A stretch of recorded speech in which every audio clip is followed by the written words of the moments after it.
I'm gonna tell you something. I'm Star-Lord. I formed the Guardians. Met a girl, fell in love. That girl died, but then she came back. Came back a total dick. Oh, please.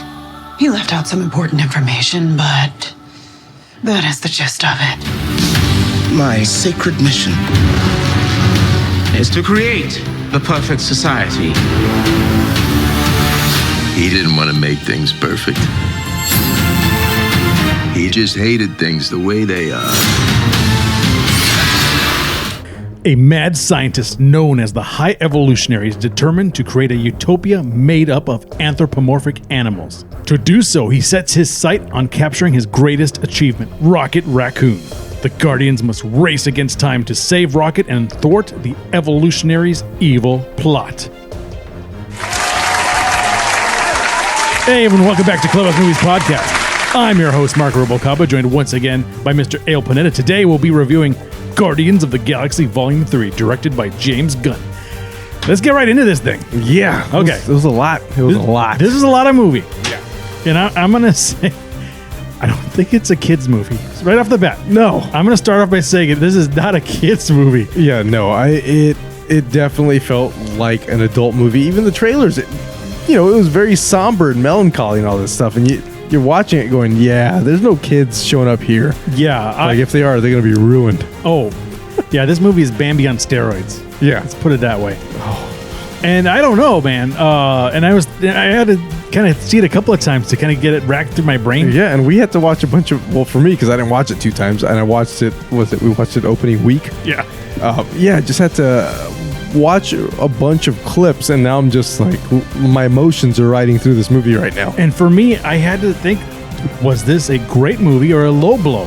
And I even talked to you about, I saw the review from Siskel and Ebert to Aliens. I don't know if you saw that whole video. No, I didn't see the whole thing. Okay. It's only 3 minutes long. No. Yeah. 3 minutes is too long. I know, 3 minutes too long. But they were saying that back in the day, putting a child in danger was a low blow to get an emotion out of you. Oh, right. So did this movie have nothing but low blows? That's a great question to pose. But I saw it again. And I think it was actually a very well-rounded movie. Okay. So I am going to put this in the great movie category, if not one of the better movies, if not contender for the best movie we've seen. I won't get that far. I will. And I'm going to say it. This is the movie that I wanted Avatar 2 to be. Okay. I can see that. I mean, Avatar. After waiting 10 years for a sequel to Avatar, which was okay. Time. I'm not trying to say Avatar James Cameron. It's okay. I've already seen it like 15, maybe 20 times. I like it. I'll see Avatar 2 multiple times again, but I don't think I'm going to learn more from it. No, this movie, that's the difference between this movie and that movie. So Avatar 2, you watch it and you can take it all in the first time you watch it because it's a spectacle. With this movie, it's a spectacle plus practical rectical. Yeah. Plus you're like, my heart wasn't ready for that much. Dude, there was a scene in this movie where the audience was bawling. Like it was like I didn't hear anyone bawl where I was watching it. When you see it in super dope IMAX. I guess people are more invested in stuff. That movie really, really gets to you in a couple of scenes. Especially if you like animals. But I will say there have been a lot of crappy Marvel movies lately. Yeah, very many. And I will admit, and there's some that are coming out that I'm not too jazzed about either. Oh, I saw the trailer for Miss Marvel when I saw this one. The Marvels, or whatever the hell it was. No, it looked like a TV show, but really bad. I'm sure there's a bunch of cats in it. I was waiting for laugh tracks to pop up. Yeah, it didn't even seem like a movie. Yeah. And then you watch this thing and you're like, man, they really need to step up whatever they're doing in that Marvel. Well, they need to get James Gunn back. Yeah. Because James Gunn, said that, I don't know. I really like this movie. Yeah. I saw it twice. I'll see it again. Yeah. And I liked everything about it. I liked the villain. I liked all the characters. All the characters had a plot. Every scene went to the next scene, and it went to the next scene, and it went to the next scene. Arc and came back around. I agree with that. I mean, everybody felt more just. Every character felt like they got their due diligence this time around. And one thing I wasn't expecting, I just told you before we recorded, was Carrot Head. No, That threw me off. That was Carrot Head. hilarious. Yeah. Watch it for Carrot Head. That was funny. No, but I was not expecting this movie to be just purely about Rocket Raccoon, which sounds like a bad movie, but it's good. I thought it was great. It was a rescue operation of sorts. It was a simple story. Yeah. It was because I kind of wrote from like, the acts were pretty intertwined and back and forth. But you get it, and you have to see all the Guardians of the Galaxy movies to understand what is happening here. And you have to see the Christmas special too. You really do. The Christmas special is part of it. And then in case you didn't know, Chris Pratt's Star-Lord is really sad over Gamora. And he's so sad that his friends decide to bring him Kevin Bacon as a Christmas present. It was pretty great. But in that, we learned that the Guardians now have a base of operations. Yes. In that nowhere land. Yeah, which is a giant celestial head. Giant celestial head. That's where the Collector was. Yeah. Benicio del right. Toro. Yeah. And that's also where they first met Cosmo the dog. Yeah, Cosmo the dog. Also has a very good, bit. prominent role in here. He's in the movie. Sorry, Cosmo the dog. She is in this movie, and she is upset about being called a bad dog. That is the running joke. You're a bad dog. No, I'm not a bad dog. That's the entire argument between her and Sean Gunn. And she's complaining to everybody throughout the movie that she's a bad dog. There's a scene where they're playing poker, and Howard the Duck is there, and we haven't had a whole lot of Howard the Duck in this trilogy. Yeah. But apparently she's complaining to everybody that she was called a bad dog. Thanks, Kraglin. Yeah, but there is a lot to this movie. Yeah, it starts off with Chris Pratt being Pratt, Star-Lord. No, it doesn't start off with that. What's it start off with? It starts off with a bunch of baby raccoons. Oh, right. In a cage. See how sad, how horrible that was? And my mind just was like, no sadness. Sad cage. And you see a giant hand going into the cage. Yeah. All the baby raccoons turn away. Yeah. But one looks ahead. Yeah. And the hand picks that one up. And then we cut to the future, which is Rocket Raccoon's face. Yeah. And then this is where Star-Lord is apparently the Kevin Bacon scheme didn't work. Yeah. And he's really sad and just crying about Gamora. Now, if you remember, he's super hammered. And then Rocket's listening to his Zune. And if you remember the conclusion of Guardians of the Galaxy Volume 2, the sovereign leader, I forgot the name of the woman, the gold people. The gold people. Said that she had the future of her people gestating in a big tube. Yeah. And she goes, I think I'll call it Adam. Yeah. So, I remember that. Adam Warlock is a superhero, very Superman of types. Yeah. He's solid gold and very important in the Marvel lore. Mm-hmm. And he comes flying out of nowhere. Into nowhere, which is the name of this giant head city that they have. And declares war on all these guys looking to abduct Rocket Raccoon. Yeah.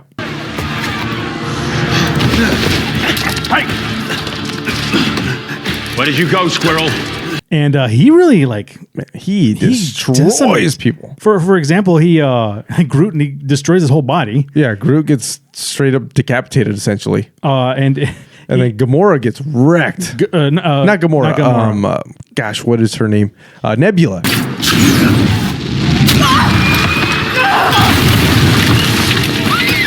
stop! No! Stop, please! Stop, please! Nebula gets she gets all like turned into pancakes and has to put herself back together again. It was pretty nuts. And Rocket gets damaged. His heart actually gets damaged. Well, Dave, what is it? Drax first takes like a beating into the ground. Well, that's where it ends because he shoots Rocket, and they're trying to help Rocket because Star-Lord's just a dude. Yeah, he doesn't have like Hulk density. Yeah, he can't take that kind of hit. Yeah, so him and Mantis are off trying to save Rocket, but they can't because his body is not compatible with their healing techniques. Because their healing techniques obviously are like electromagnetic. So they do a little cardiograph and they find out that Rocket has a freaking kill switch on his heart. He has a kill switch because his body is proprietary technology. He's an IP. Yeah, he is an IP. But somebody stabs him. I think it was Mantis stabbed him in the back with something at some point, or someone shot him. Somebody got it wasn't Mantis. It was Nebula. Yeah, Nebula put herself back together and shot him. And she terminated her hand. Oh yeah, she has She has nanotech Yeah. out of her hand now, much like Iron Man. Yep. And everybody else had nanotech and were able to make weapons out of it. Pretty rad. Yeah. And he's like, "Oh, that hurt." Yeah. Oh, and meanwhile, Kraglin is also learning to use Yondu's whistle arrow, and he flings it at Adam's face As Adam's walking, and it just like slams him in the face. Yeah. He's like, "Who threw that? I want to know." So good. Idiot. Yo, baby. It broke the crowd. It was awesome. You know, a lot of people thought Adam and this idiot, just a baby. You know, a lot of this mannerisms of Adam being a kind of an idiot. Yeah. I liked it. We'll get into some more. The thing is that we expected more. At least I say we, but me. I expected more because all the stuff leading up to him. You're watching all this stuff like everybody's praising Adam Warlock. I mean, James Gunn's like, yeah, Adam Warlock, the actor who played him. Gotta forget his freaking name. Will Poulter. Will Poulter, yeah. And you're like, oh man, he's Will Poulter. He's Adam Warlock, and you're like, oh man, this is gonna be great. And you're like, oh, he's a dunce. Yeah, so he's a mama's boy throughout this movie, and his mom is the lead sovereign. But anyway. They find out Rocket, like we said, is proprietary technology, and they try to get him. They get him to the ship, and then that's where they discover all this. And we have to figure out where it is. And it turns out that he is property of the Oglethorpe the Ogle Corporation. Yeah, Orgo Corp. Corp. Orgo Corp. Led by the High Evolutionary. Now this guy is played expertly by I'm gonna butcher his name here. Chukwudi Iwuji. This guy, man, instantly hate this guy. Yeah, you instantly hate him, and he came from Peacemaker. He was the Peacemaker's boss briefly, okay. Which is also the Sean Gunn show. Yeah. But anyway, I like the way they introduce him. So if you see him, he's dressed in all purple. Yeah. Right? And his face is stitched to like electronics. Yeah. Like RoboCop. Looks like he's just latched onto skin, like skin into little facets. Yeah, which is the way they did the RoboCop when he took his mask off, which is actually pretty freaking awesome. It was pretty rad. But I don't know if grotesque. I know you probably caught this, but I don't know if you remember. But when he went to go talk to the Sovereign leader, the woman, when Adam came, he was like, "Oh, it hurts." Some woman put a soapbox in front of her. Yeah. And he stood on the soapbox. So he could be taller than the Sovereign? Yeah. So the girl. That's pretty good. He's like, "You, Adam screwed up." And he's like yelling. He's like, "Oh, this guy." It was good. It was pretty Yeah, he yells so a lot. dumb. He is so angry. Yeah, all the time. And then I was telling you, it's like, it reminded me of the Island of Dr. Moreau. Yes. Which he was the H.G. Wells book where he was trying to create a utopia based out of animals. That's where Rocket came from. It's crazy. And we keep cutting back to Rocket's building up, which are like, we talked about the prologue with the hand grabbing him. Yeah. And they got him and they put him together. They didn't show a lot of this here. Yeah. But they do show a rocket. After they worked on him, they throw him back into a cage and he's got like Borg implants in him. Yeah, like he's got metal put in places and he's now standing on his back and he can talk. Yeah, and he can talk. And inside his three other what did I say that they were? Just like metal creatures. Yeah, like anthropomorphic animals. I mean, it was pretty gnarly. They also reminded me of Toy Story. Remember Sid's creatures? Yeah, we were talking about that. Yeah. Yeah. They were coupled together robot animals. Yeah, like cybernetic animals. Yeah, you have an otter named Lila. Well, they have to discover their names. Oh, right. Yeah. So. They meet each other and they were. And remember? Oh my God, this movie! I just remember so much. I remember them throwing like baby Rocket in. And he's like, "Hurt." Yeah, he said, "Hurt." It hurts. Yeah, because they don't anesthetize these animals. They're just working on them. But they show his brain like stitched together, and like his skull are stitched together, and his arms are like hydraulic now, and because you always see he has collarbones now, so he can do what we do. Yeah, you can see like the implants sticking out of his body throughout the trilogy anyway. Yeah. But now you see them when they're freshly implanted. And it hurts, and then that's when he meets the otter, the sea otter. Oh, so rough with robot arms, robot Jack's arms. Yeah, she's got Jack's arms, very dainty ones. And then the walrus with with cybernetic eyeballs Cybernetic eyeballs and wheelchair. and a big wheelchair. Oh my God. This Yeah, it was movie. pretty bad. And then a rabbit with like a Bane mask. Yeah, a Bane mask. It was an albino rabbit, so it's already a lab animal. Yeah. And then it has a Bane mask on it, and it has what is it? It has like six legs, 6 metal legs put on. Yeah, it was like a spider leg. yeah. Oh or my- 8 legs. Sorry, rather. And 8. these animals are like the most innocent, like happy animals. Yeah. And they're so like, oh my God. Yeah. You know, it kind of reminds me of that star in Mario Brothers that Yeah. was like super cute, but just but super, more optimistic Yeah, that than that thing star. was not optimistic at all. Oh yeah. It was so dark. But anyway, they console Rocket Raccoon and Yeah. then they end up saying like they're friends. And then we Yeah. keep intertwining between these flashbacks. You know, I realize we haven't had a lot of movies with a lot of flashbacks. This movie felt like it was all flashbacks. Well, that's because the flashbacks hurt. Yeah, yeah. It was, These flashbacks twist it was you rough. with a Damn knife. it, James Gunn. This movie, man, it drew from a lot of weird places. Like I said, Dr. Moreau, but I was also thinking about a lot of Swamp Thing. Oh, Did you ever see yeah. the OG Swamp Thing movies? I did. A long time ago. A long time ago, because On VHS. Dr. Arcane, Anton Arcane was also, he was creating animals out of, creating humans out of animals. Right. And he was putting them inside these chambers. And then, I don't like this one. It was like a bug man and he'd kill it. Yeah, yeah. Like this guy. Yeah, the high evolutionary man. I don't like this does guy. He not care. He does not care at all. It was just bad. Actually, there's a line in this one. I'm just going to spoil this line right now. He goes, "You're not trying to create perfection. You just hate the way things are." That's Rocket talking right there. Oh, yeah, Rocket. Yeah. Rocket says it to the High Evolution. Yeah, which was man. Oh, this movie. But anyway, I think Star-Lord said it. No, it was Rocket. We saw it in the trailer. You might be right. Yeah. Okay, but anyway. So they find out that this machine, rocket belongs to the Ogothorpe. So they have to break into Ogothorpe. No, it's Ogothorpe. Orgothorpe. Orgothorpe. Orgocorp. Gosh, man, whatever. Corp, whatever. Ogothorpe was that guy in Organic Don't corpse. Look Up. There you go. Orgothorpe. Ogocorp. Yeah, so they find out where this is, and because apparently these guys are master hackers, they start finding out where this is. Yeah, they find out where it is. Well, it's a company that everybody Yeah. seems to know and has a bunch of proprietary. I've had a rough day. Proprietary. God, it's just a hard Technology. word. Proprietary. A lot of R's. A lot of no sleep, lots of booze, and I ate at a buffet, so I got some Oh man, got the itis. I got some itis in my brain, also known as dementia. Dementia in training. This food dementia. Yeah. But anyway, they want to break into, in essence, Pfizer. Yeah. Space Pfizer. They do, and the thing is, it is a grotesque, just like organic. It was grown. It is a space station that was grown. Yeah, it's a giant space butthole. giant space blob of intestines and poop and hair Yeah. Oh, and nastiness so and nasty. eyeballs, and even the guards. Yeah. all have grown like fat suits. They all look like fat bastards. Yeah, they look like fat bastards. They also look like what are those called? Tetratides or something? That bug that almost kills Ant-Man? Tardigrades. Tardigrade. Yeah, big tardigrade suits, but like they look like fat people. Yeah. Yeah. Nathan Fillion, by the way.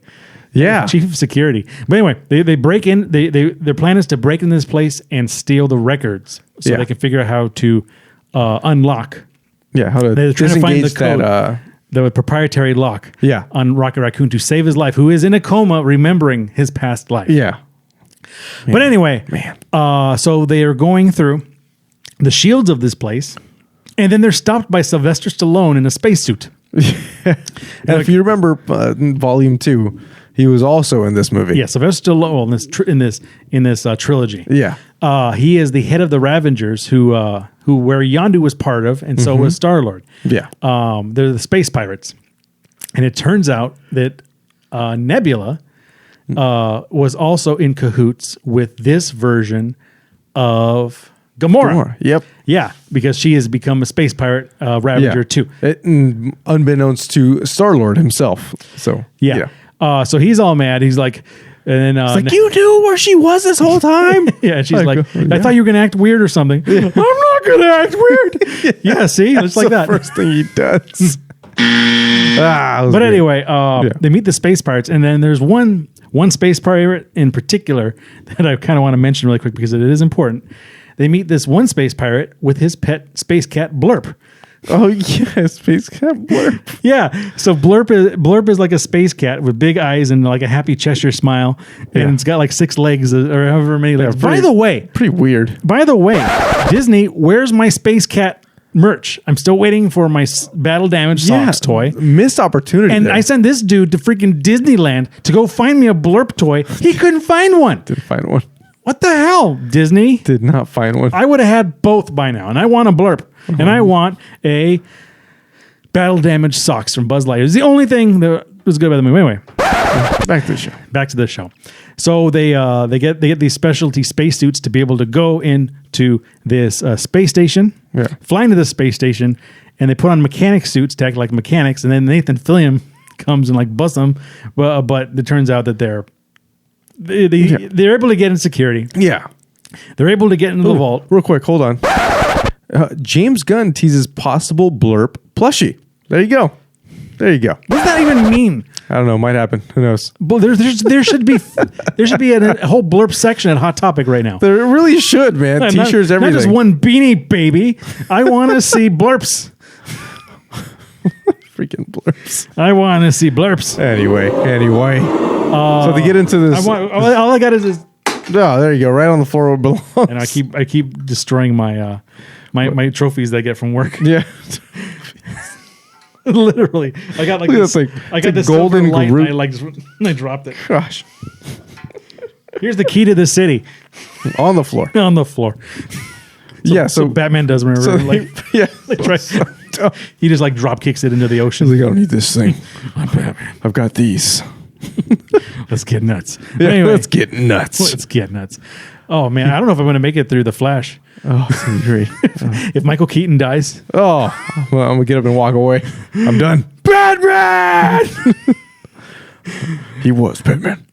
Anyway, back to this thing. So they get there's this robot chicken. There's this robot chicken where they're executing the Joker. Okay. And Commissioner Gordon's like, any last words? And he goes, I just die knowing that I feel loved, knowing that I found Jesus in my heart. And then Commissioner Gordon's like, is that a joke? And he's like, no. Oh, no. It's the funniest thing. Oh, that's horrible. That's terrible, man. They came out of nowhere. Yeah, I don't know.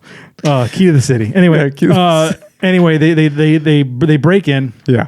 It's a whole like thing, and this place is gross. Nathan Fillion is the leader of the thing. He's like the sheriff of town. He's the sheriff of town, and Star-Lord Peter Quill is trying to sweet talk this lady, and also try to sweet talk Gamora. Yeah, this whole time, and then the Gamora just pulls a gun on the lady. Yeah, and they get their gooey fleshy. Flash drive. Memory banks. Oh, gooey fleshy flash drive. God, so gross. Yeah, this whole thing is disgusting. Yeah, it's just gross. This movie is a feast for the eyes. Yeah.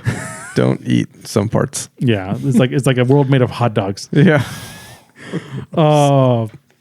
And then they try to escape. Yeah. Well, they get through. This is the funny. A lot happens. There's a lot happens here. We're glossing over a lot, but one thing that sticks out was you have Peter Quill, Star-Lord, being the talkative, like trying to make everything work, and then you have Gamora, who's just no frills, no fuss.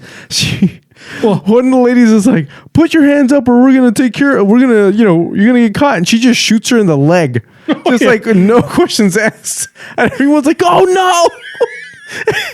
Just everything lost it right there. It was awesome. I'm gonna kill the next person I see, starting with that guy who looks like a carrot. Yeah. It's a guy that looks just like a carrot. There's just a lot of bit moments. Like, for example, they split up, and Drax and Mantis, like, they go up to like this like chief of security dude. Yeah. And then like Mantis, and she has like telepathic powers. She touches like the guy's hand, and he's like, "You're madly in love with him." And she points to Drax. Yeah, and the guy's like, "Hi." He's like, "What's your name?" He's like, "I get off at so and so time. This is my name." The best part is he's like, "What's your name?" He's like, "Drax the Destroyer." Yeah. Well, it gets even funnier because you've come to find out that she apparently has been doing this to him every chance she gets. Yeah, because he's like, "I hate when you do this." Again. Yeah, it's so good. It was pretty funny. Drax the Destroyer. It was funny. Good times. Oh, by the way, his reveal to like what he is. You're not a destroyer. Anyway, we'll get to that. Yeah, we'll get there. We'll get there. This movie. So there's a bunch of things that they have to now escape because obviously Gamora has a Pulp Fiction. This everybody be cool. This is a raid. Yeah, bam, bam, bam, bam, bam. Yeah. Bullets. Peter Quill, Star-Lord, actually does manage to sweet talk like the girl that he's been like sweet talking the whole time to. And he's like, all I need to do is get on the comms, and everyone's gonna like agree with me because I just want to save my friend. Yeah, I want to tell my story. And then she walks over to the comms and beep boops it. Yeah. And she's like, the comm is yours. And she's like, I can't believe that works. Like, don't be an idiot. Yeah. Like, and I'm in the system now. And he turns off the gravity and like makes everyone shoot each other. Exactly. He just creates chaos again. Yeah, it was pretty awesome. He's like, I'm not that dumb. Yeah. And it's good stuff. And then Groot crashes the ship into the space station. Yeah, right and into says, it. I am Groot, which apparently means in this state. Did that look cool? That looked cool. Yeah. And then this whole time Gamora's like, you got, he's saying different words. Yeah, the whole time she's like, how do you understand him? First she's like, I am Groot. And he's like, I know you. I met you earlier. I am Groot. And everyone's like, and then they're like, oh, what? Okay. I think the part one was because they found the fleshy flash drive. Fleshy flash drive. Yeah, fleshy flash drive. That's a tough one. Fleshy flash drive, and all it had left on it was the video of them putting together a rocket. Yeah, which is just a little kid, just a little raccoon squealing while they. Oh, it was so sad. It was rough. But they also found out that they someone had just removed the passcode. Just removed the actual passcode, and he had it in the flash drive that was embedded in his brain. Yeah, that was played by what's his name?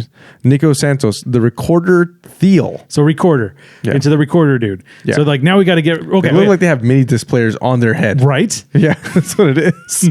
And then Groot says, "I am Groot." Yeah, and then Gamora's like, "I know." And then you see that's not what he said. Well, what did he say? He says that he thinks that they transferred the code from this guy to that guy. Like, so this you got all that from just those 3 words. The guy bumped into, I am Groot. He's just saying, I am Groot. Oh man, that was great. Oh my God, even Groot's arc ends at the end. Yeah, I thought about that. Oh my God, this movie, man, it's pretty good. So they decide to.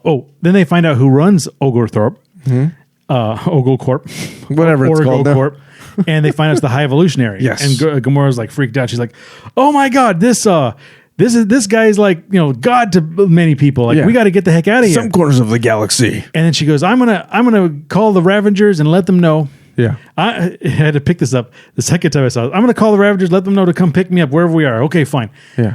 But the person who was going to communicate with her was captured by the Sovereign. Yep. And had their communicator. And had the communicator. And that's where we meet. Or that's where we find out that Blurp. Well, Blurp was with him earlier too. Yeah. Blurp's speaking of which, one of the I don't know if they had this in the second Guardians, but one of the Ravengers also had Doctor Strange portal powers. No, they didn't. You only see him in the second one, in the third one. I was just like, who is this guy? Yeah, so there's a freaking Serpent Doctor Strange. Yeah, it's a Ravager. Got like no mouth. It's so weird. Yeah. Okay. Well, anyway, man, this lady in the water with the stuff. Oh, weird. This movie. Okay, so they captured the Ravager, who's the communicator, who has the pet Blurp. Yeah, and then the Sovereign woman is like, "All right, well, who you communicate with?" He wasn't talking, and then she goes to Adam. Tell him we know. Show him we mean business. Yeah, and he has these. I don't know if you guys have ever watched Captain Marvel, the first one. She obviously has these energy beams out of her fists, and that's what he has. But he doesn't understand how to control it. He just incinerates this poor Ravager from the waist up, and then he just falls apart. Like, mother! Yeah. I showed him we meant business. You killed him. Yeah. What more business can we show him? Yeah. He's so literal. And then Blurp starts crying. He's like, this creature, he seems sad. Yeah. Now I feel sad. Yeah. And the mom was like, get rid of it. And he's like, no, I will keep it and teach it the ways of the Sovereign. Yeah. It's a space cat. It's a space cat. Then it starts licking itself. Yeah. Because I'll teach him not to do that. Yeah. It's like freaking cats, man. They're everywhere. Gotta love them. But anyway, I want a Blurp. Why don't I have a Blurp? I don't know, man. James got to make it happen. Shut up and take my money. But anyway, so they find out that they believe that the High Evolutionary is on the Counter-Earth planet. Yeah. And we see this in the trailer. Yeah. Where they land on the Counter-Earth planet, which looks like Earth in the 80s. Yeah. We come in peace.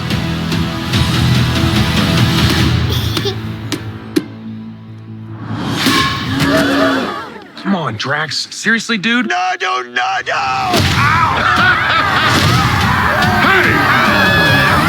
But it is occupied by humanoid animals. Yeah, like really freakish looking ones. And I told you, like, this set looks a lot like, or this neighborhood that they landed looks a lot like the neighborhood from Edward Scissorhands. Yeah. Just any town USA. Yeah.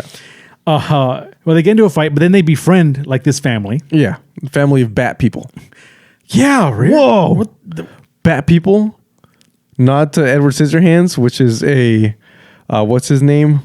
The guy who made the freaking movies. Tim Burton, which also did Batman. The Batman. Oh, yeah. The Batman. My brain. That was Matt Reeves who did the Batman. Oh, sorry. Tim Burton did Batman. Batman, my bad. Batman. Hey. Yeah. The Batman. No, it's The- just the- Batman. the. But anyway, they befriend these guys. They take their car. Yeah. But I was telling you, like, when the people were looking through the window, it was like Edward Scissorhands. Like, who are these people in the house? Yeah, just peeking through. And Drax was learning the meaning of a couch.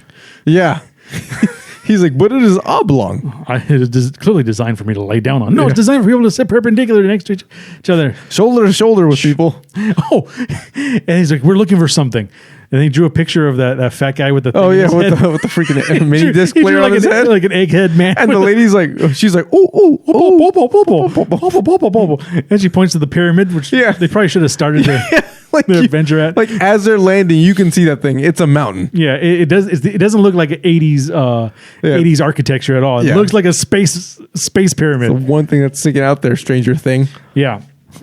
So ridiculous. Yeah. So anyway, as this is happening, we keep cutting back to the flashbacks. Yeah. Rocket Raccoon and the High Evolutionary. By the way, the High Evolutionary here, since it happened in the past, it's a flashback. Has pretty much a human face and body. Yeah. At this point, maybe with some implants. And they're listening to opera and they're talking, and he's talking about like the new world, and one day the new world will be great. No, he's talking to Baby Rocket. Yeah, Baby Rocket. Baby Rocket. Who they're talking about opera and how great it is. And then this is what reminded me of Swamp Thing, the return of Swamp Thing in particular, where he's like, I have this machine that turns that we figured it out. We could turn animals into humans, Yeah. or How to, humanoid. like, hurry up the evolutionary process on It these speeds guys. up the evolutionary process, and he puts the turtle in the machine, and then the steam comes, and then we see this horrific Ninja Turtle. Yeah, man.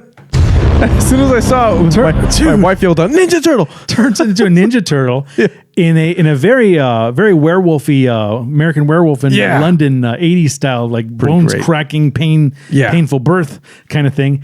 And then this happens, and then the thing goes crazy, which is pretty much what happened in Return of Swamp Thing. It goes nuts. And he goes, "Oh, we don't know what to do," and then he pushes the button and it incinerates it, Dude, instantly. And then Rocket, being the clever raccoon that he apparently always was, looks at the filtration system. And I forget what he said exactly. He's like, "Oh, you got your filtration system here. You got to fill it here. And we filter this one there. But then this chemicals don't come here, but you got to quantify it like that. And then this one here." And that turns it into this, which causes the anger. And then causes angry. So if you twist this around and then minus the 4, that should fix the problems. And then the High Evolutionary Dr. Moreau guy, he looks at him and goes, Yeah. and then they throw him in the cage. Yeah. And then maybe that's when all the cute cuddly anthropomorphic Borg animals decide they want to have names in the new world. They're all going to the new world. It was the worst. They're going, especially seeing it twice. They're all going to the new world. But we should have we should have names in the new world. And the thing is, like, they're in these cages that are in a quadrant, and they all lay head to head with each other. It's like a sad kennel, like animal control. Like if you ever go to animal control, it's sad. It's a sad kennel. I mean, 89Q12, it's not really a name. So, I would like my name to be Lila. Lila. That's a pretty name, Lila. Thank you. I think my name shall be Teefs. Because although we all do have them, mine are definitely the most prominent. Teeps. Teeps. Lila. Teeps. Me be called Floor because me is lying on floor. You're lying on a floor, so your name is Floor? Yes. Floor. What about you, friend? Someday, I'm gonna make great machines that fly. And me and my friends are gonna go flying together into the forever and beautiful sky. Lila and Teeps and Floor and me. Rocket. Rocket. It really is good to have friends. And then the otter's like, I'll call myself Lila. Yeah. And then the But she says it's so cute. they're all these animals sound so cute, but Yeah. look so scary and Borgy. Yeah. Like if you Star Trek Borg. Yeah. Oh my god. But anyway, the little rabbit with the Bane mask is like, I'm gonna call myself Floor because I'm laying on the floor. And then everybody chuckles. It was Yeah, great. Lila's like, yeah, call Floor because you're on the floor. And then the walrus, I'll go Tooth, so I'll go use the big tooth. He's I'm gonna call myself Toofs. And then Rock is the saddest of all. He's like, one day I'm gonna fly rockets. So I'm gonna take my friends. call myself Rocket. I was like, we were like, oh. Yeah. Oh my god. And then was that when the High Evolutionary enters the room, or are we? We'll just say he does, but at some point he Kool-Aid Man's back in.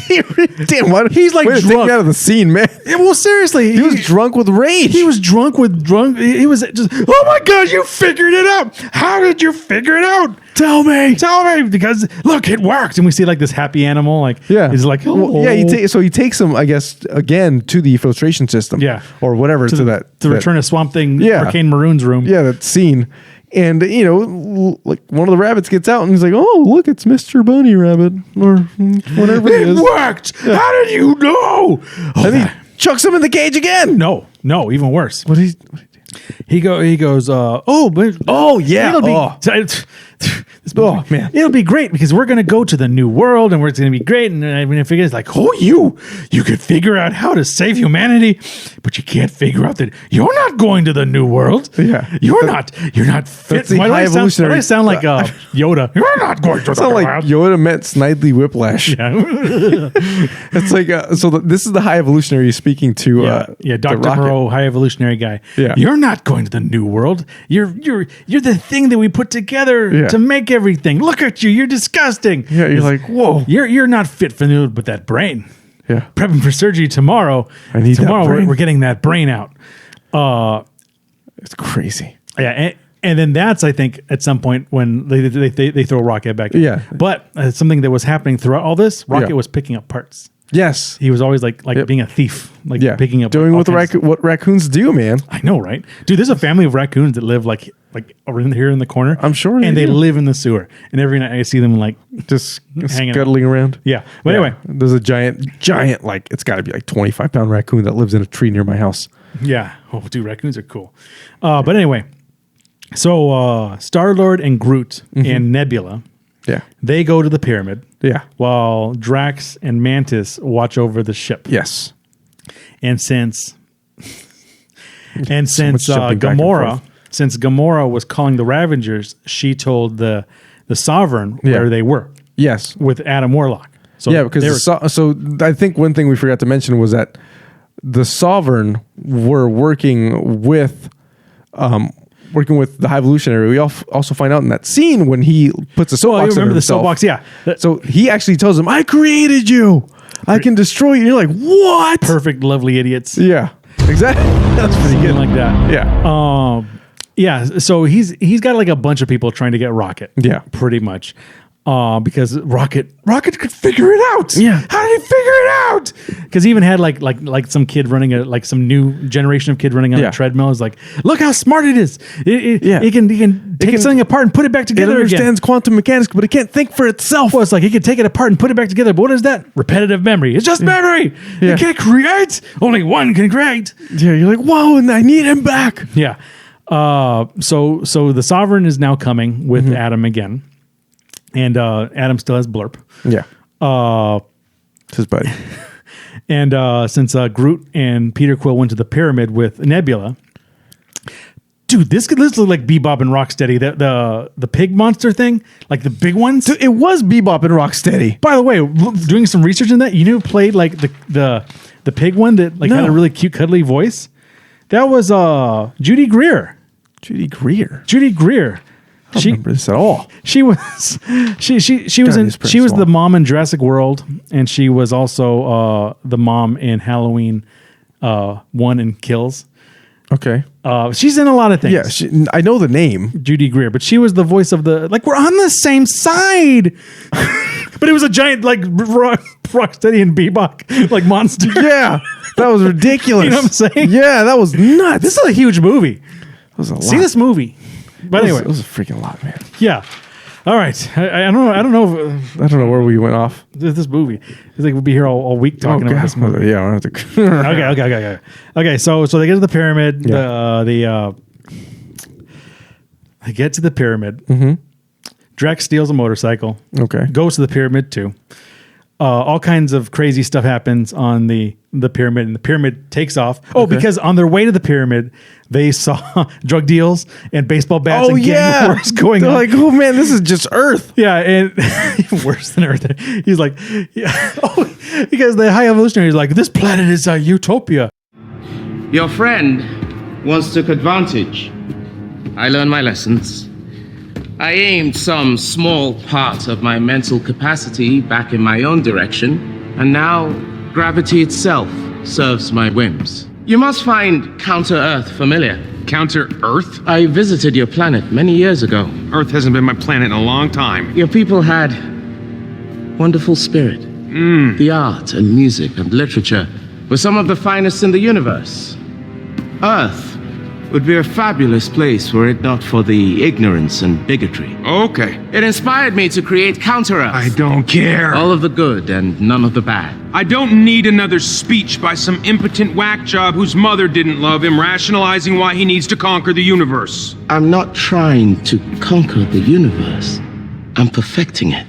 I saw pretty sure like a meth deal or something. Yeah, he's like, whatever he said, like, I saw koala bears selling meth to a bunch of bug-looking people. That doesn't sound like utopia to me. He's like, no, it doesn't. That was pretty good. Like I said, meth. They figured out how to make meth. Even in space. So that's when he destroys the planet. Yeah, like legit implodes the planet. He legit implodes the planet. Then all the characters get shifted around because so they make an escape because Groot has a bunch of weapons stored in his body. So the thing too is we forgot that as he's blowing up the planet, at that point, okay. So he jumps around a lot. I know. We got to. No, the movie jumps around a lot. Yeah, Gamora. Was on the ship, yes, and she fights Adam because Adam has come with the Sovereign. Yeah. So and then Blurp pees himself because he's afraid. Yeah. Anyway, they're fighting, but somehow he gets knocked out, and then they tie him up. Okay. Yeah. He's on the ship with them. Mantis and Drax take the motorcycle to there while the ship takes off and is exploding. Yeah. And I think they get on the ship. Well, so what happens is Adam Warlock gets out of that ship, and as he's realizing that everything's blowing up, he tries to save Mother to save his mom. Mother! And she blows up right in his face. Yeah, she blows up in his face. And the only reason I mentioned that is because it comes into play later. We find out that, Adam Warlock is not a bad guy. Yeah. We're not bad guys. Just because you're a bad guy doesn't mean you are a bad guy. So the ship is taking off, and then they see that fat disc guy. Oh yeah, mini disc guy. And they're like, "What are you gonna do now?" Like, and he's like, "I got a plan because it's a face-off. The trap's not a trap if you know it's a trap. Then it's a face-off." Yeah, it is. And then they jump out. They break the glass and jump out with the fat guy, and then Groot grabs Peter as they're all falling because all three of them jumped out together, and the guy's like, "Oh, thank you!" And then he grabs me, and he's like, "We're both gonna die." Groot grows wings, and then they glide down like Batman. Yeah, they really do. It's Batman. Yeah, and then Peter uses the guy as like a skid plate, like a sled, destroying this guy, and they land in water. He's just, then dead. And then he uses just a pocket knife and cuts that hard drive out of his brain. Like, holy cow, man! This movie has some surreal visuals, by the way. Yeah, it's nuts. This is the Temple of Doom of the Marvel Cinematic Universe. Man. That was a lot. So everyone's reunited, and Rocket is dying on the gurney at this point. And then this is, I think, when we see or we saw the flashback earlier too, where Rocket broke the core 4 out of so he has like we said, like this is a flashback. Flashback. We finished the flashback. Yes, we're finishing it here. So he made a key to break them out. Yeah, he made a key card. Like a digital key card. Remember when they were doing digital key card like credit cards? You store it. Anyway. Oh yeah. It was like a thing for like 5 minutes. Yeah. Wow. You just use your phone. But anyway, he does the digital key card thing, breaks him out, and then the High Evolutionary shows up. And he's like, I knew you would have tried to escape. You're too clever for that. Yeah. But he shot Lila. Oh. Because they're all going to see this guy. They're all breaking out. Yeah. And then, oh my God. And then Floor was freaking out. And Tooth was just like, oh my God. But Floor was just losing her mind. Yeah. And they got like shot in the kerfuffle. Yeah, because in this time, Rocket is trying to jump around beating up people. Yeah, he's like fighting people. And then the High Evolution is like, like time for surgery or whatever. Yeah. You can't escape. And then Rocket jumps on his face. Yeah. And then just goes to town on it. Oh man, just destroys. He's like a raccoon. Face. Yeah, raccoon with really strong claws. Don't put your face next to a raccoon. They have thumbs. Yeah, they have thumbs. You got these. Yeah, they can do this. Yeah, grab your whole face and rip it off. But anyway, and then Rocket escapes in a rocket. Yeah, and he becomes a guardian. Yeah. And then meanwhile they finally got the key code, but it's taking too long to process. And Rocket is dying on the operating table.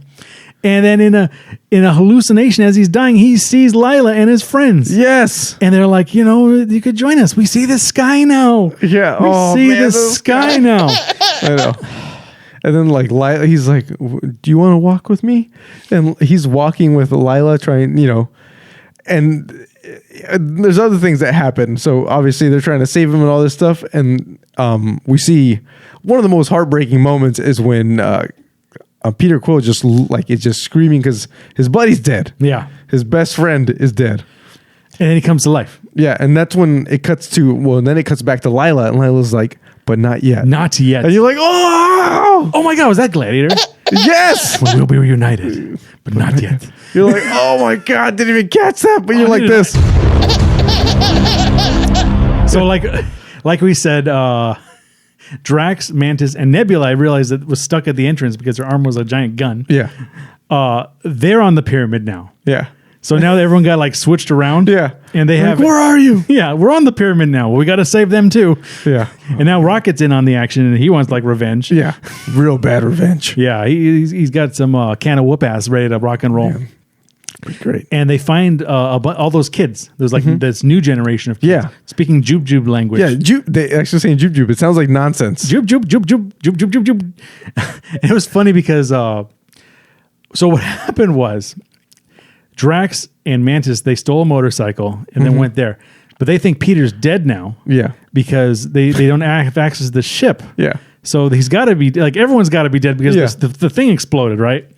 Because they were supposed to, they think the ship exploded. It's hopeless. Yeah, they think everyone's dead. And then Mantis slaps Drax or hits him or something. You're such an idiot! Yeah. You ruin everything! And Mantis is like, you can't slap him. It's not his fault he's dumb. He makes us laugh. He's like, I'm dumb?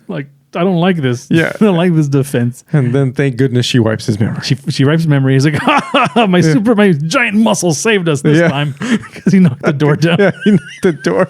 You're like, thank goodness. He Kool-Aid Man the door. You're like, I can't take any more of this crap. I know this movie.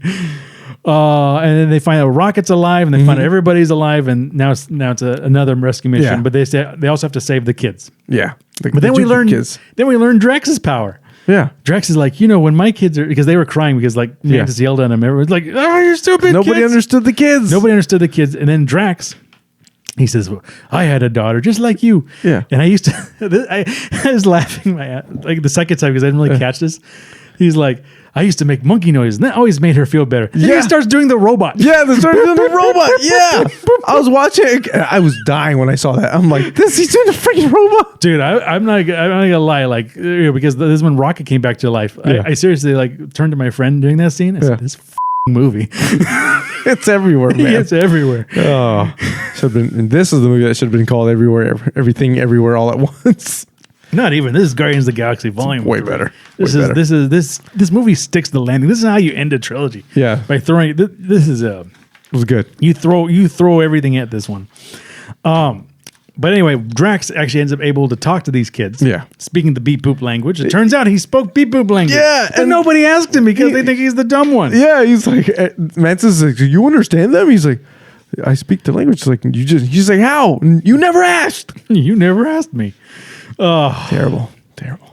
But anyway, they Then we cut to what's his face. well, Peter calls he calls them, tells them to move all the kids. Yeah. Then he calls Kraglin, Yeah. who's playing poker with the dog. Yeah. Who's being a bad dog. By the way, the dog's a bad dog because the dog has better telekinesis powers than he's got arrow powers. Yeah. That's why it's a bad dog. And then he's complaining, and then they tell Kraglin something, but we don't quite know what it is yet. He's like, "Hey, I need you to help us out of a jam." Yeah. He's like, "Right on, right Reno." Right. Yeah. Forget what he says, but you know what I mean. Bad dog. And apparently he can steer this giant head. Well, that's the reveal. Yeah. Because what happens is the High Evolutionary wants to like kill everybody again, or wants to destroy everything. He doesn't care. Yeah. And there's a mutiny on the ship. Yeah. And all of his people, also want. Yeah. They're going to mutiny. Yeah. They mutiny him, including like this weird beaver like controller thing. Yeah. Yeah. There's all kinds of crazy. And then he has like a Super Saiyan moment where he just explodes in power. Yeah. he does like a Wolverine, like a X-Men power. He's got like an energy EMP. He's like, and destroys everything on the floor. Yeah. It's pretty nuts. Yeah, they got nuts. And then he's overpowered by the. Okay. What happens is they attack right in a bunch of ships, and then the giant head, celestial head, nowhere comes. Yeah. And starts attacking them too. Yes. Right. So. And then what's his face lets loose his like warrior people, like the High Evolutionary lets loose his weird cyborgs. Oh, like, even weirder cyborgs. And they also let loose the monsters from Guardians 2. Yeah. The giant battery eating monsters. Oh my God, what the heck are those things called? I don't know, just giant battery eating monsters. But there's just this giant war that happens. And even Blurp's there and he's like jumping around. He doesn't really do much, but he's there just dancing and they're just freaking he's being Baby Groot. He is being Baby Groot through this battle. And it just ends with them finding the High Evolutionary like somewhere, and his face comes off because they beat him up. Oh yeah, they Mortal Kombat him like at the end. Well, the thing is, they're beating him up and everything, and what is it? It's him and then he and Rocket face each other. Yeah, there's a face off. Yeah, so it's a face off. Remember, it's a face off because they know. And in the beginning of the movie, you see Rocket using these gravity boots. And he's walking upside down. You're like, what the hell? Why's he got? Of course, he got his gravity boots. It's Rocket. And they use these gravity boots throughout this movie. By the way. Yeah, and the thing is, they come into play so well at the end because the one thing that the High Evolutionary can do is he can control gravity. He can control you in relation to gravity. And as soon as he does that, Rocket just goes, nope, hits the gravity and just blasts him. Yeah, so but nice. they all take turns punching him. Yeah, it's that whole like in the end of Mortal Kombat where they're fighting the guy, and we've seen it in 1,000 movies. They're called obelisks. Damn it! There we go. Yeah, Mantis tames the obelisks. Yeah, they don't eat people; they eat batteries. Yeah, they're misunderstood. Everything's misunderstood in this movie. But anyway, they all beat him up, and then that's when his face, the High Evolutionary's face, starts coming off. Like it's literally peeling off, like the tab that keeps it on. Oh man, yeah, that's a few tabs. You took his face off. You should have had zip ties. Yeah. Really, right? Like a big rubber band around that thing. Something, man. Some crazy glue. That's why RoboCop wore a mask. Yeah, exactly. Kept his face on. Yeah, literally. Dumb, man. But anyway, as it turns out, when Rocket scratched his face, he didn't just scratch his face. Yeah. He mangled his face. Yeah. Oh, man. He has no face. We're talking chimp attack on the face. Right? Oh. Dude, he was disgusting. He's like, look what you did to me. So Like no lips, all teeth showing, like missing side. And I was saying, like, because he kept on saying Rocket's letter name. There's a serial number 89P13. But I swear, the second time I saw this, I kind of caught this. He kind of sang it 89P13. And it reminded me of Les Miserables, where he called him 24601, like Javert. Whoa. Has to get it. Dude, if that is true, I was just talking to my wife about Les Miserables, blah, blah, blah. I swear. Today. He pulled a Javert. Had to. Wanting Rocket. The Captain Ahab's got to catch his whale. Whoa. That whole literary thing man. coming full circle. That's nice. Yeah. That's good. Dr. Moreau. That's deep. Man. Anyway. Oh man, this is RoboCop Skeletor face. You and your RoboCop Skeletor face. Yeah. It's pretty good. Oh boy, this movie. But anyway, they didn't kill him; they just left him. Yeah. Right. But then, as they're leaving, Rocket finds. Oh, this is kind of another reference from Aliens. Mm-hmm. Whereas he's leaving, he sees the baby raccoons. Oh, right. And he sees them in all the everything else. Everything else in the cage. He's like, we have to save them all. Yeah. And everyone else was like, we already got them off. Let's get them. He's like, no. Well, yeah. Oh, yeah, we forgot to mention. There's a bunch of stuff. Okay. Nebula is now piloting the ship since that evil space thing died. Yeah. And the giant head nowhere docks with this pyramid thing. Yeah. Because the dog, Cosmo has telepathic powers, is able to connect them and hold will keep them from space, from the vacuum of space. And there was another nod here to another sci-fi one. Remember we were talking about those like space monsters? Yeah. It was the raid on Zion from the Matrix when they were all coming in to the nowhere. Yeah. Yeah. But they were able to defeat them because Yondu came from beyond the grave and force ghost Kraglin. Whoa. And I was like, you gotta do it from your heart, boy. He did. Yeah. And then he killed like most of them except for like the last one. Yeah, he couldn't like, do it. And the last one's like, ha, ha, you suck. And then the dog came and like barked at it. Yeah. He's like, you stupid dog. Smashed him between two giant. He says, don't bark at the dog. Yeah. She's a good dog. Yeah, oh, right. Started wagging her tail and she's just smushed him. You know I was a good dog. Yeah. By the way, good job, Maria Bakalova, who played Maria Cosmo. Bakalova. I didn't see this movie, but Borat 2. She was Borat 2's wife. Oh, I didn't know there was a Borat 2. Right. It kind of did not watch Borat 1. You didn't miss much. Yeah, I know. But apparently she was a breakout star in Borat 2. Oh, random. Yeah, I don't know. I don't know what that means in the Borat movie. Yeah. Film for this. He's nice. He's nice. I was remember from the Mankini. Oh, gross. The body thong. It's so gross. This is my sister. Nasty. But anyway, okay, so the nowhere and the pyramid thing has been docked, and they're moving all the animals like Ace Ventura, like Pee Wee, where they're saving all the animals in the ark. And one was funny because a chimp jumped on this woman's face and started. Oh yeah, it was a monkey, and I was like, oh no, it's happening again. Yeah, it's an origin story of angry woman. I was like, oh no, she's gonna be another one.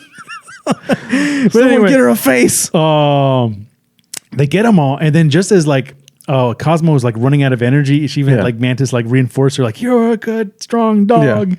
The thing started uncoupling, and everybody was running, and Star-Lord was last. Yeah. Right? And he dropped his Zune like Indiana Jones dropped his hat, and he went back to like go pick it up, and like he fell in. Yeah, and he's like jumping and sliding, doing cool things. Yeah, and then he jumps, but the thing gets uncoupled. Yeah. So he's floating through space. He's floating through space, and like it's like sad because he's like, because he's dying. Yeah, he's dying. And then you think he's going to make it through because he's managing to dodge all of the debris, and all of a sudden he just hits something and stops him. Yeah, he stops and he dies. And at some point during this whole raid, they saved Adam Warlock. Yeah.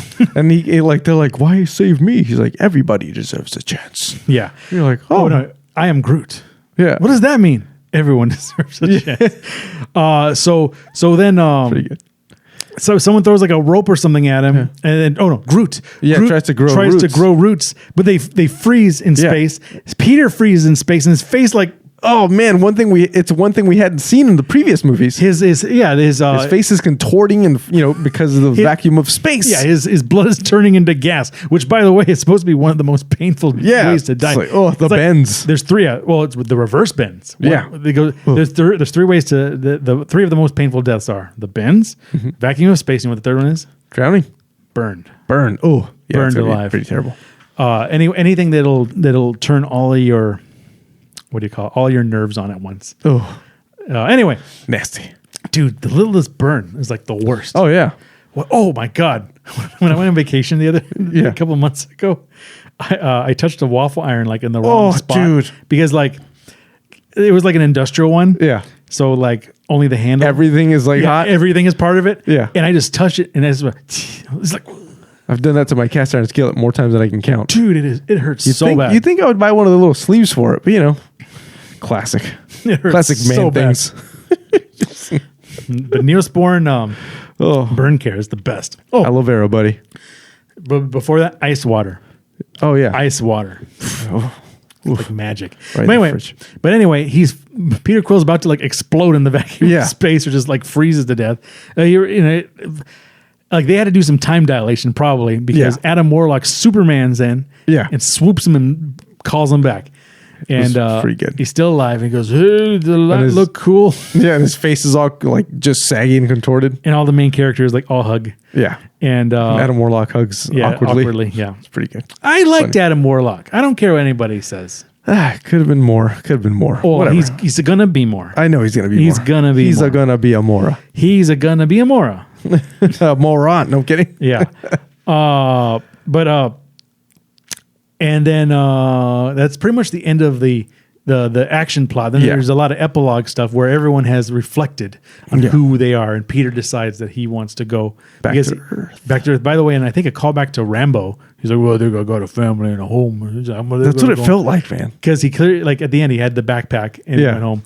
But anyway, Mantis wanted to go find herself because she's always been part of a group, but she never went anywhere. Drax is not the destroyer. Yes, he's a dad. So he's gonna hang out with and he's help gonna take these care kids. of all the kids and rebuild the planet with Rocket.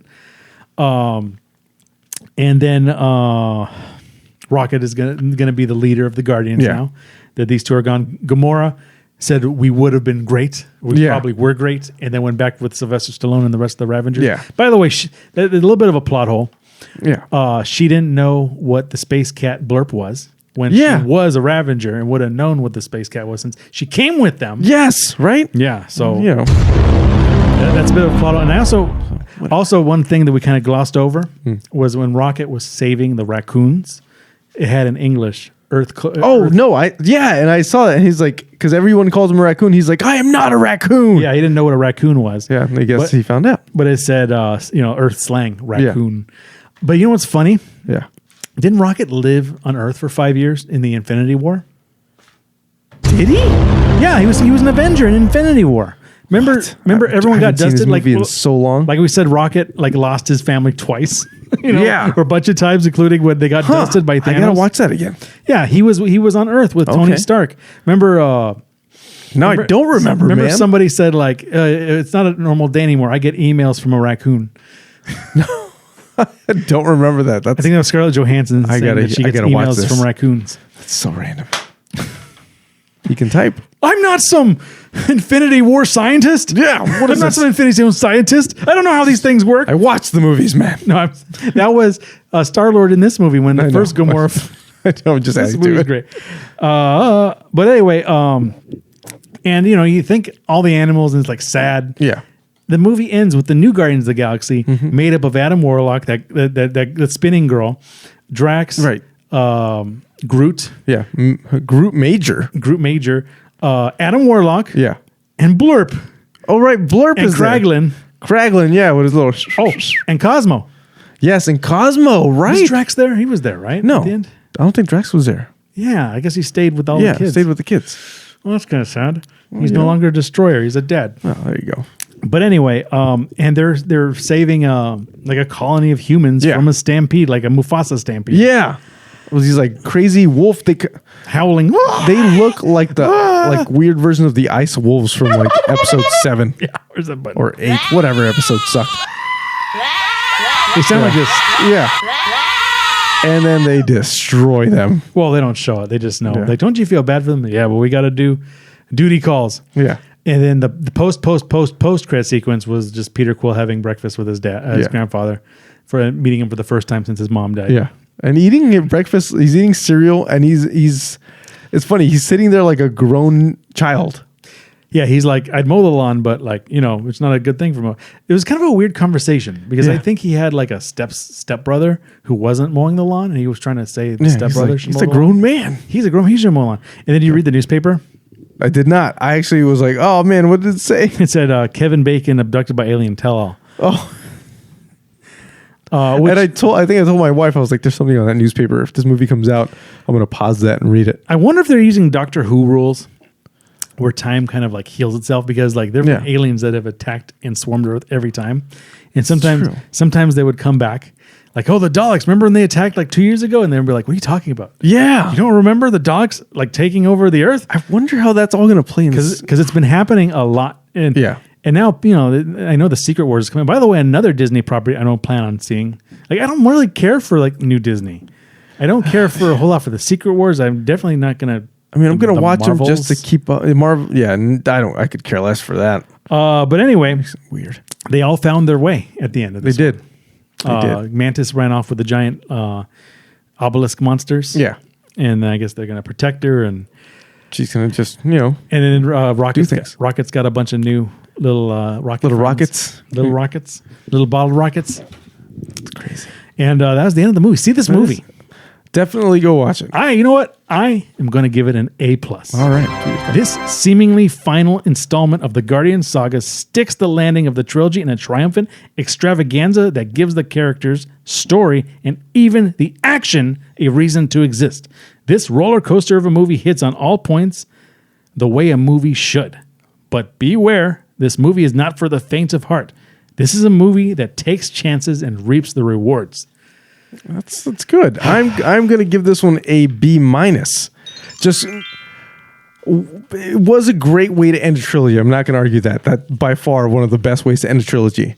The one thing I will hate on is Adam Warlock did not get enough character time for me and enough development. I get it. He's going to have development later, but to hype up a character like that and then just have him kind of be this dunce come around, I'm like, it's not enough.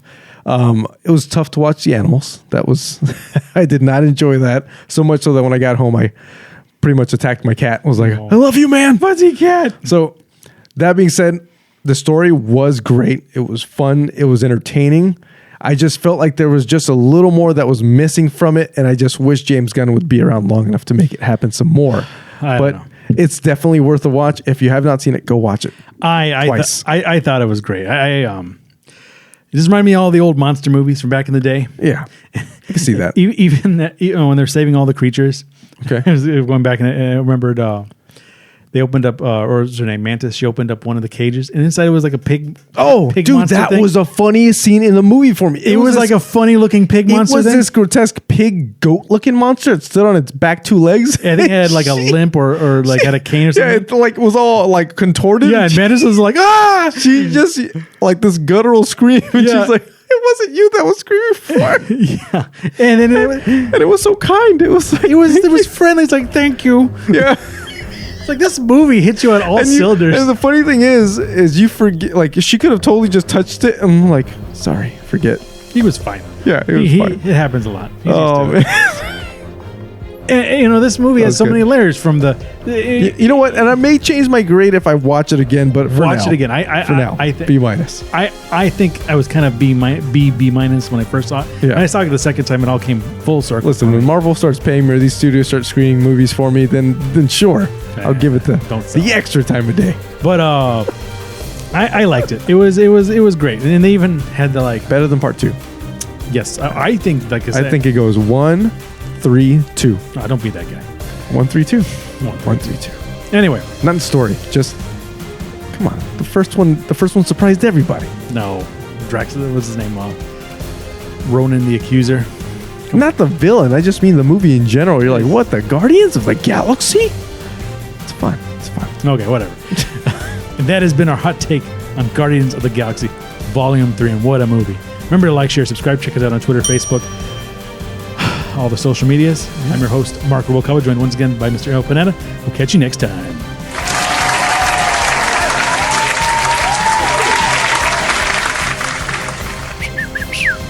Here. Good dog.